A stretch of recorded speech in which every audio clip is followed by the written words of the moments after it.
The crystal towers of the Zephyrian Empire stretched toward the purple sky like frozen lightning. Princess Lirelei stood on the balcony of the diplomatic vessel, watching the stars pass by through the ship's energy shields. Her skin glowed with a soft blue light, and her silver hair moved like water in the artificial gravity.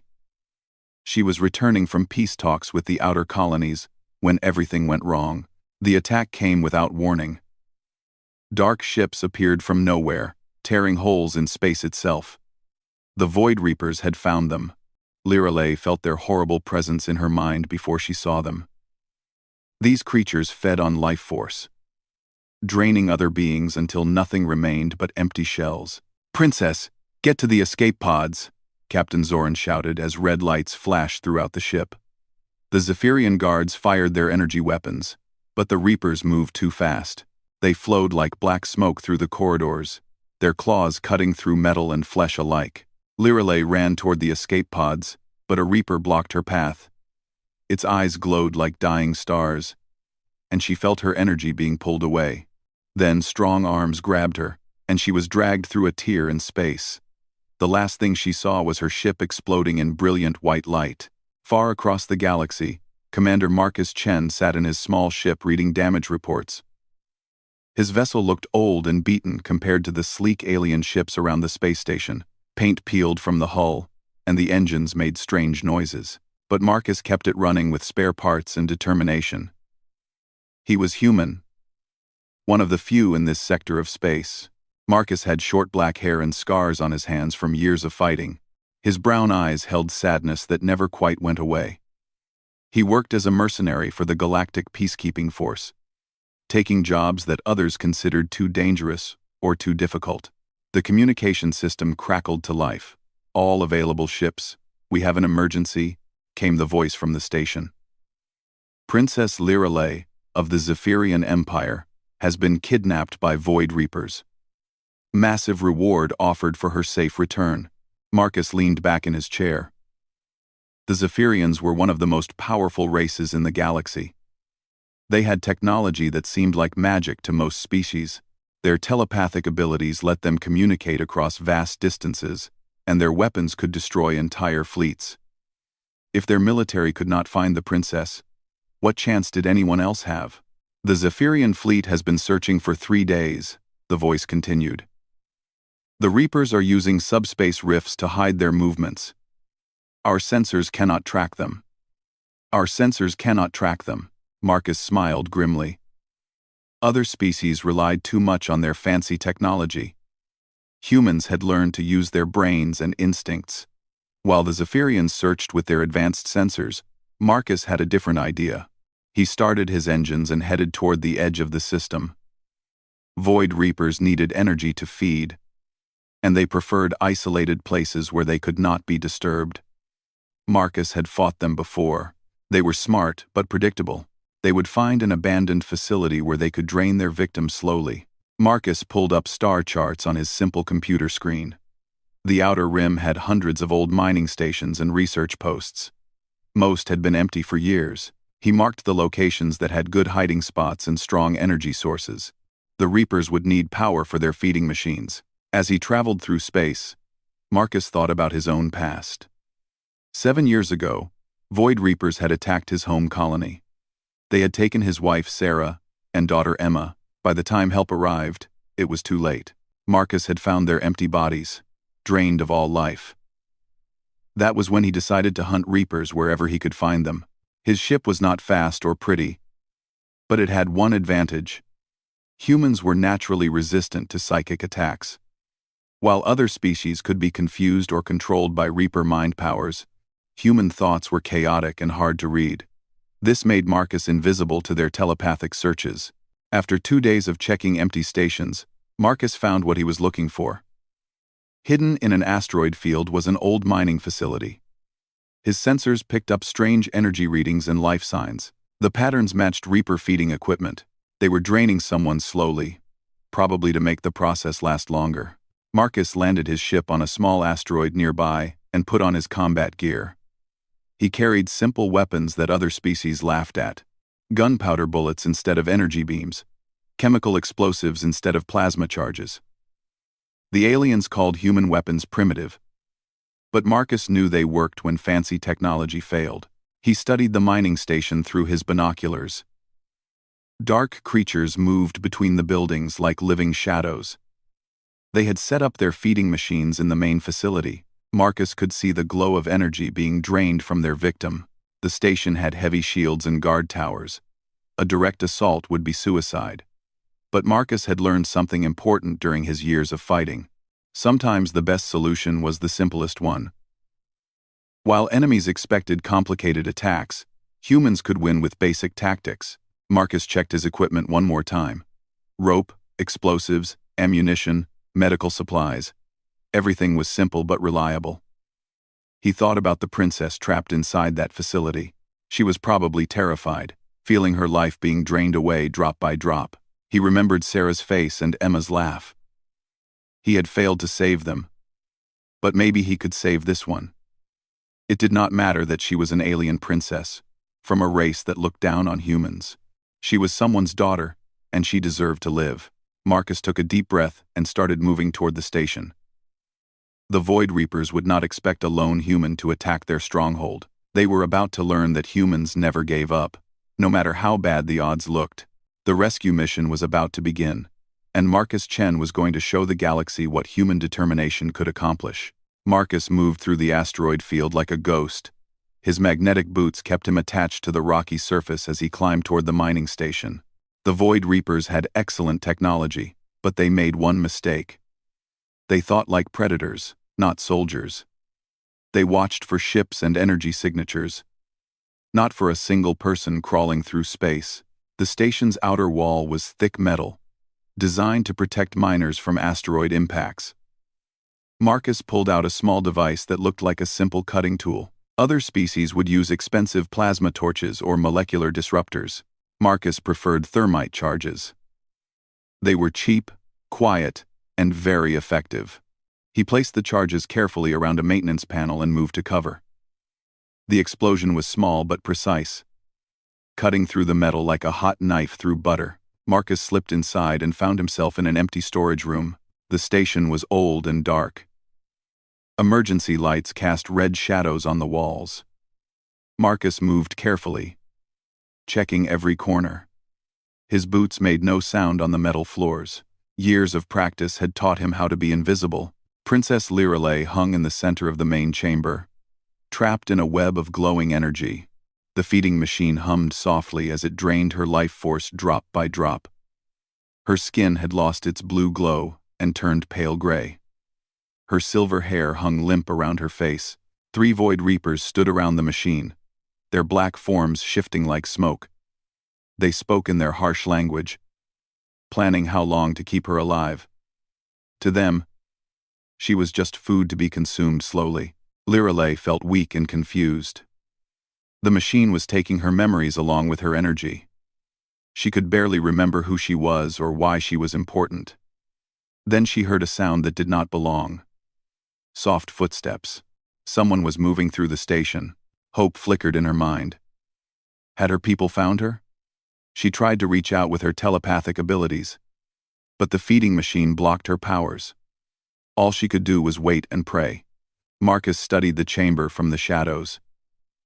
He counted 6 Reapers total, plus unknown numbers in other parts of the station. The feeding machine was protected by energy shields, and the princess was too weak to run. A direct attack would get them both killed. He smiled grimly and pulled out what looked like an old-fashioned grenade. The Reapers had adapted their defenses to stop energy weapons and advanced technology. They were not prepared for simple chemical explosives. Marcus pulled the pin and rolled the grenade across the floor. The Reapers turned toward the noise, just as the smoke grenade exploded. Thick gray clouds filled the chamber, blocking their vision and sensors. The Reapers shrieked in anger and began firing blindly into the smoke. Their energy beams lit up the clouds like lightning, but Marcus was already moving. He had practiced this attack many times. While enemies shot at shadows, he worked around them. Marcus reached the feeding machine and pulled out a small device. It was an electromagnetic pulse generator, built from spare radio parts. The Reapers would never expect such primitive technology. He activated the device and held it against the machine's control panel. Sparks flew as the machine's circuits overloaded. The energy web holding the princess flickered and died. Lyra Lee fell to the floor, too weak to stand. Marcus caught her and lifted her over his shoulder. "Can you walk?" he asked in the common galactic language. Lyra Lee stared at him in shock. He was unlike any being she had ever seen. His skin was brown instead of crystalline. His eyes held no psychic glow.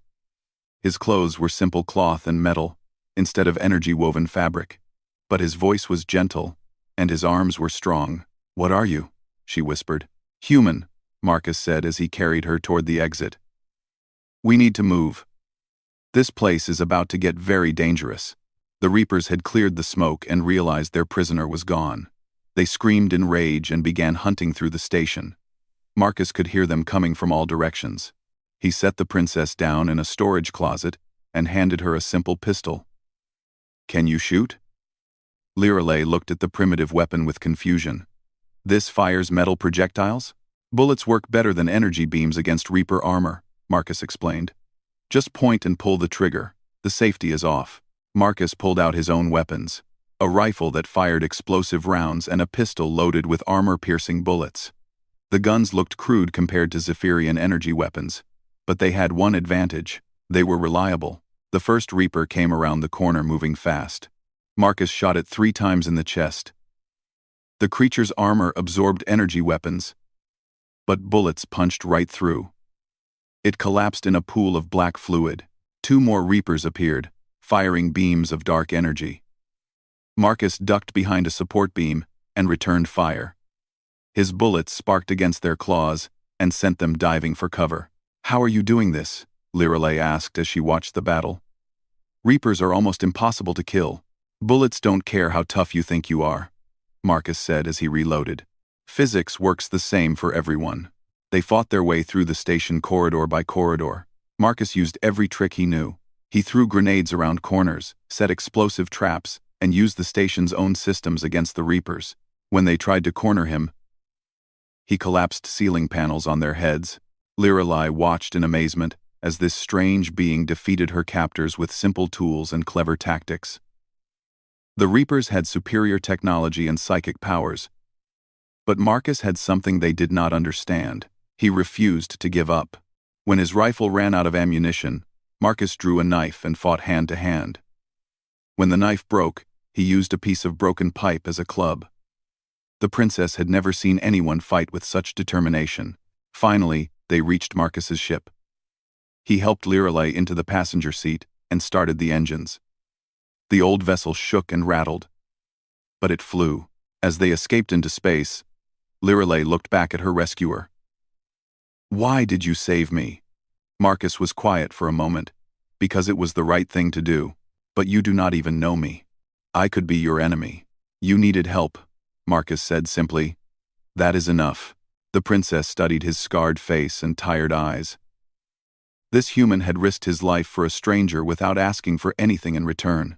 It was beyond her understanding, but she was beginning to realize that maybe humans knew something that the rest of the galaxy had forgotten. The small human ship moved slowly through space, its engines struggling with the long journey to Zephyrian territory. Princess Lyra Lee sat in the cramped passenger area, still weak from her ordeal. She watched Marcus work at the controls, his hands moving quickly over buttons and switches that looked ancient compared to her people's technology. "How do you navigate without a neural interface?" she asked. Her voice was stronger now, but she still felt confused about many things. Marcus glanced back at her. "With instruments and experience. Humans do not have telepathic abilities, so we learn to use tools instead. But this is so inefficient. My people can calculate jump coordinates with our minds. We can sense other ships across vast distances. How do humans travel between stars without these abilities?" "Carefully," Marcus said with a slight smile. "And with backup plans." The ship shuddered as they dropped out of faster-than-light travel. Marcus checked his instruments and made small adjustments to their course. Everything he did required physical actions and visual monitoring. To Lyra Lee, it seemed impossibly primitive. You must tell me about your species, she said. I have heard of humans, but we know very little about you. Marcus was quiet for a moment. What would you like to know? Everything. How do you survive without advanced technology? How do you explore space with such simple equipment? Why did you risk your life for someone you had never met? Marcus thought about where to begin. Humans come from a world called Earth. It was not a kind place. We had to fight for everything. Food, water, shelter, safety. There were no energy shields to protect us from storms, no telepathy to warn us of danger. We had only each other.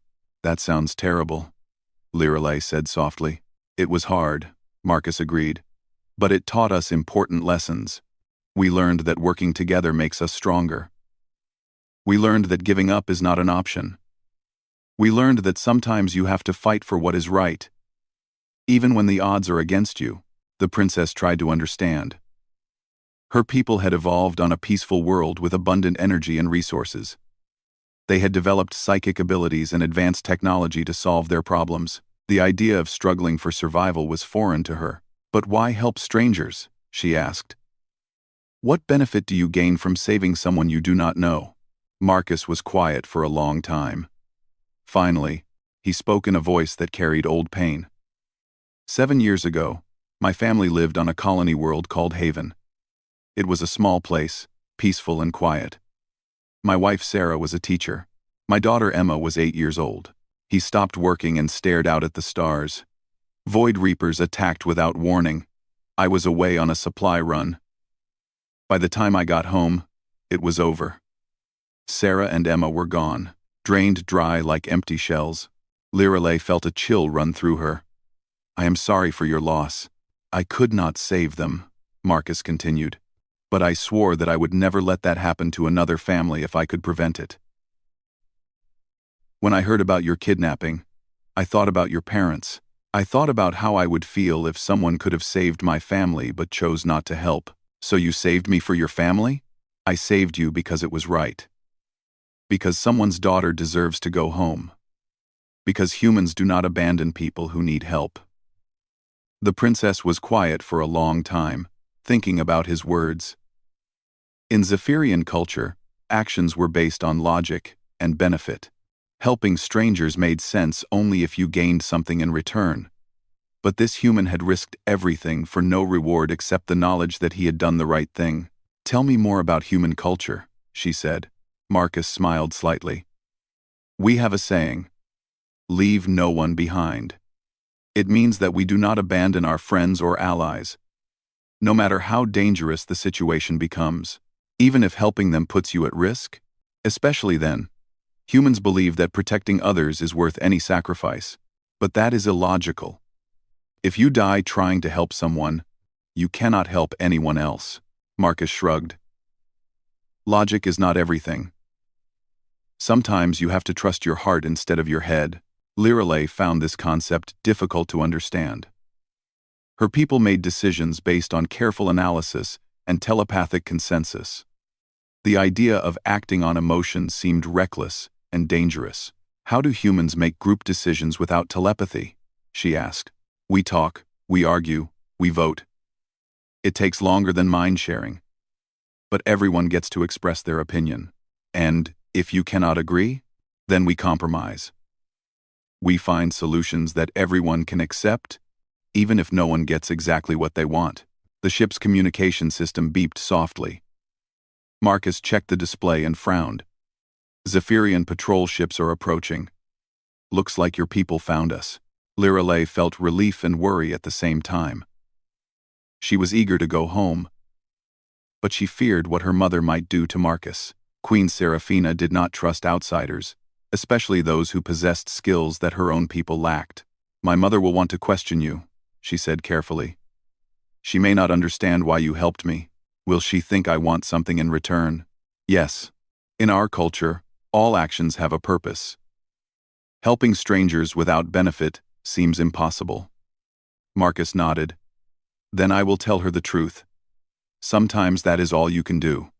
3 sleek Zephyrian warships surrounded the small human vessel. Their hulls gleamed with energy fields, and their weapons could destroy entire fleets. Next to them, Marcus's ship looked like a toy. Unknown vessel. You are carrying Princess Lirelei of the Zephyrian Empire. Came a voice over the radio. Surrender immediately, or be destroyed. Marcus activated his communication system.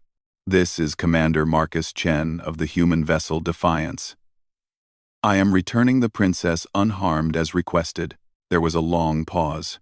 Human, you will dock with our flagship immediately. Any attempt to escape will result in your destruction. Understood, Marcus replied calmly.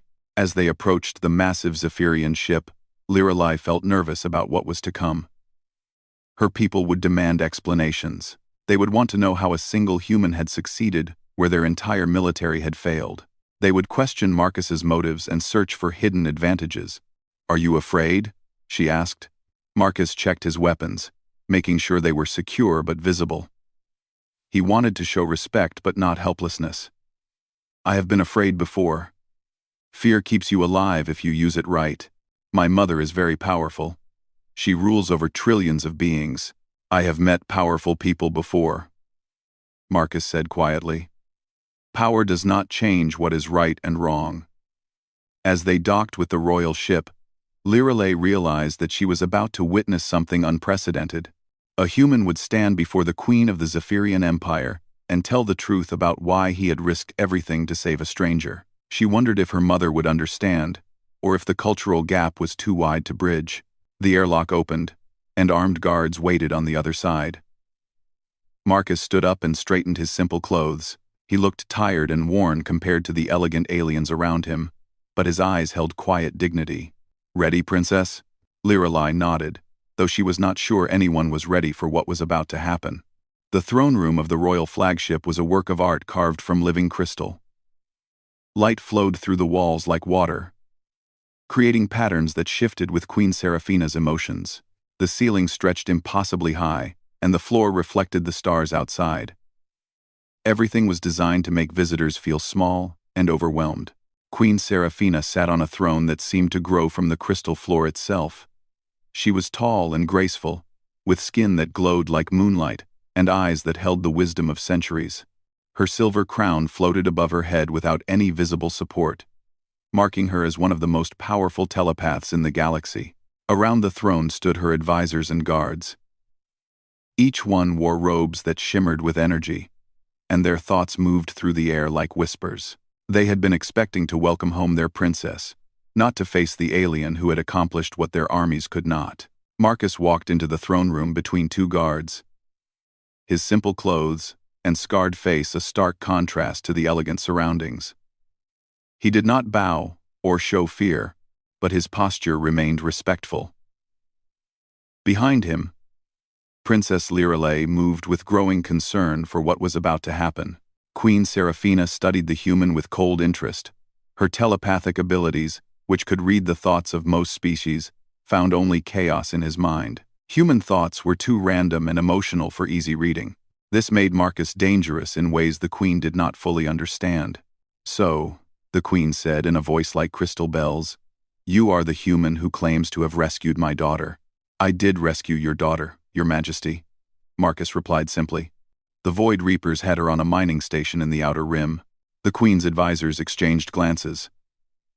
Lord Vection, the military commander, stepped forward. "Impossible. Our fleet searched that entire sector for days. Our sensors detected nothing." "Your sensors look for energy signatures and subspace disturbances," Marcus said. "The Reapers hid their base in an asteroid field using passive shields. Sometimes the simplest hiding places work best." Said, "And how did a single human succeed where our entire military failed?" the Queen asked, her voice carrying a hint of ice. Marcus met her gaze directly. "I did not give up." The simple answer sent a wave of surprise through the telepathic courtiers. They were used to complex explanations and political maneuvering. The human's straightforward honesty was unsettling. "Tell me, human," the Queen continued. "What do you want in return for this service? Gold? Technology? Territory? Name your price." "I want nothing, Your Majesty," The queen leaned forward slightly. Nothing? Everyone wants something. Power? Wealth? Knowledge? What drives you? Marcus was quiet for a moment, thinking about how to explain something that seemed obvious to him but impossible to them. I want to know that someone's daughter got to go home safely. That is enough. Lord Vexian laughed harshly.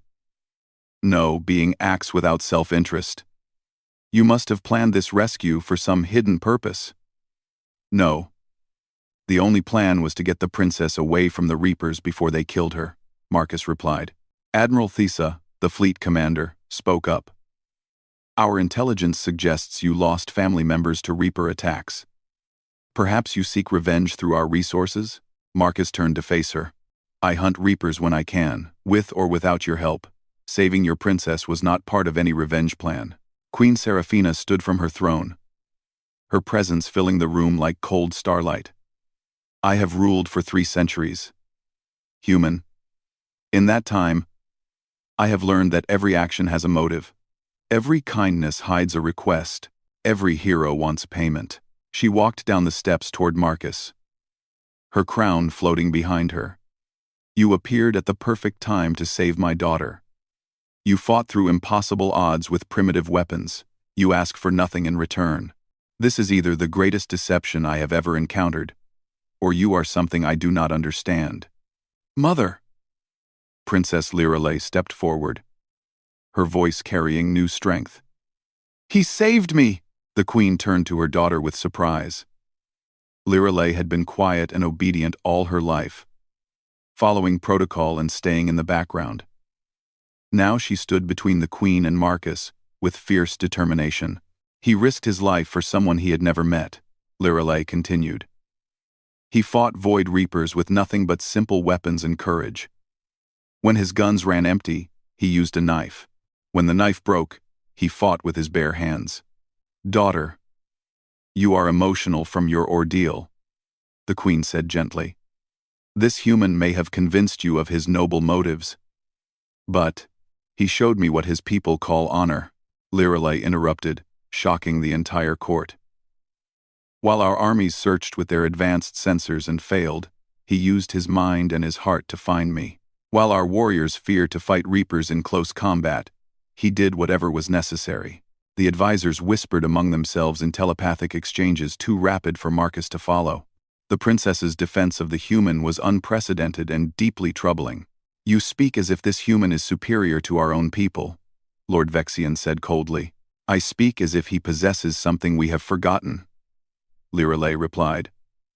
The willingness to sacrifice for others without counting the cost. Queen Seraphina studied her daughter with new eyes. In 3 days with this human, Lirelei had changed from a quiet, obedient child into someone with strong opinions and fierce convictions. Human, the queen said to Marcus, my daughter believes you are a hero. My advisors believe you are a threat or a fool. What do you believe you are? Marcus thought for a moment. I am someone who could not live with himself if he had walked away from someone in need, even though that person was a stranger, even though helping her put you in great danger. Especially then, the queen felt a chill of understanding. This human did not think like any species she had encountered. His actions were based on principles rather than benefits. He measured success by lives saved rather than power gained. Show me your thoughts, she commanded, extending her telepathic abilities toward his mind. Marcus did not resist. He opened his memories and let the queen see his past. She witnessed the destruction of his colony, the death of his family, his years of hunting Reapers. She felt his pain and anger, but also his determination to prevent others from suffering the same loss. The queen gasped and stepped back. She had expected to find deception or hidden motives. Instead, she found something that challenged everything she believed about intelligent behavior. Marcus genuinely cared more about helping others than helping himself. This is impossible, she whispered. Mother, what did you see? Lirelei asked. The queen looked at Marcus with new understanding and new fear. I saw a mind that values other lives above his own.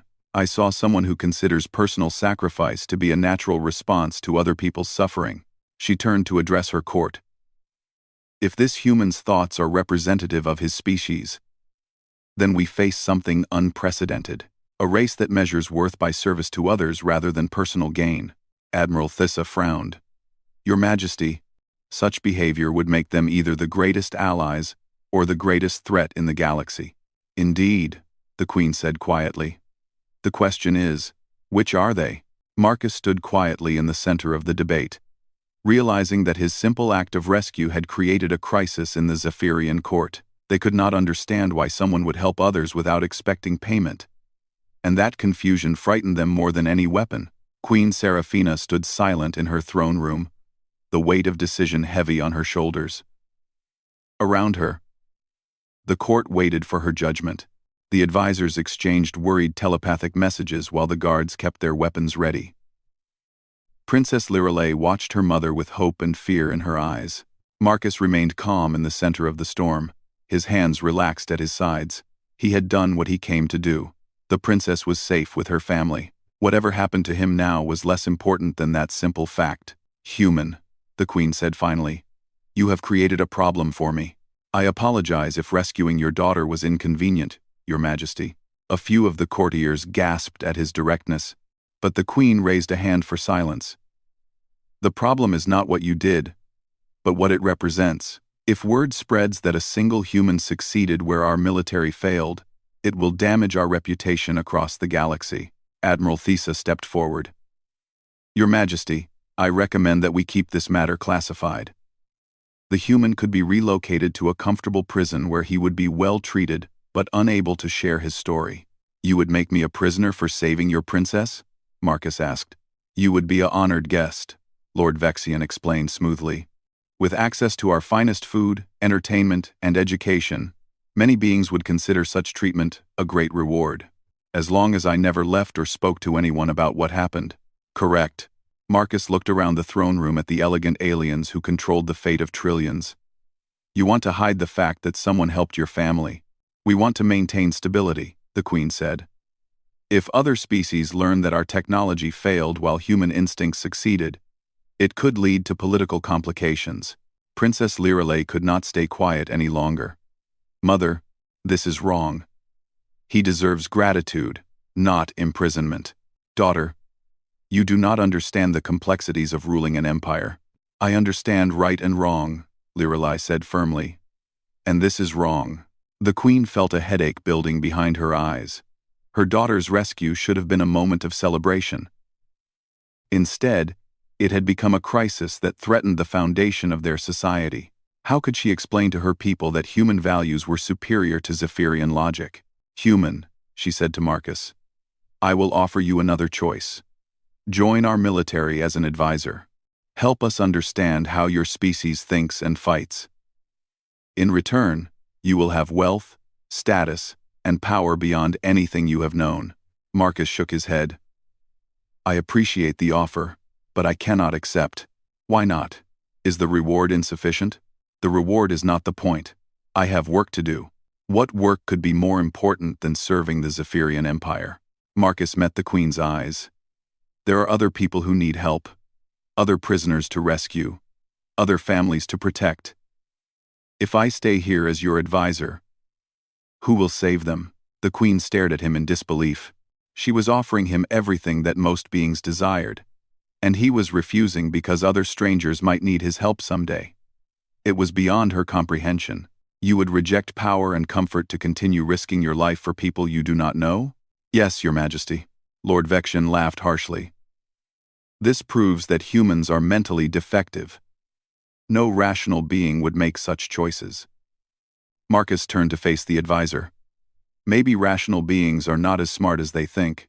You dare insult us? I am stating a fact. Your rational approach failed to find the princess. Your advanced technology could not track the Reapers. Your logical thinking could not solve the problem. And your primitive methods did? Admiral Thissa asked with scorn. Yes, because humans do not give up when the easy solutions fail. We keep trying until we find a way. The Queen felt another telepathic headache building. This conversation was challenging everything she believed about intelligence and civilization. Human, I need to understand something. Why do your people value sacrifice for others? Marcus thought about how to explain something so basic that most humans never questioned it. Because we are stronger together than alone. When we help each other, we all survive better. When we abandon people in need, we weaken ourselves. But helping strangers provides no direct benefit to you. It provides the most important benefit of all. It lets me sleep at night, knowing I did the right thing. Princess Lirelei smiled at his words. During their journey home, she had begun to understand human thinking. They measured success differently than her people. For Zephyrians, success meant power, knowledge, and control. For humans, success meant protecting others and living with honor. The queen closed her eyes and reached deep into her telepathic abilities. She touched the minds of her advisors, feeling their fear and confusion. She touched her daughter's mind and felt new strength and determination. Finally, she touched Marcus's mind one more time, seeking any trace of deception or hidden motives. She found only honest concern for other people's welfare. This human truly cared more about helping strangers than helping himself. It was terrifying and inspiring at the same time. When she opened her eyes, the queen had made her decision. Commander Marcus Chen, of the human race, you have shown my daughter kindness and my empire mercy. You have proven that strength comes not from technology or telepathy, but from the courage to do what is right, regardless of personal cost. The court waited in tense silence. Therefore, the queen continued, I hereby declare humanity to be protectors of the realm. This title grants your people safe passage through all Zephyrian space, and the right to call upon our assistance when fighting injustice. The advisors gasped in shock. The title of protector had not been granted to any species in over 1,000 years. Your Majesty, Lord Vexian protested. The humans have no advanced technology, no telepathic abilities, no great fleets. How can they protect anything? They have something more valuable, the queen replied. They have unbreakable spirits and hearts that refuse to abandon hope. She turned to Marcus. Commander, I offer you one final gift.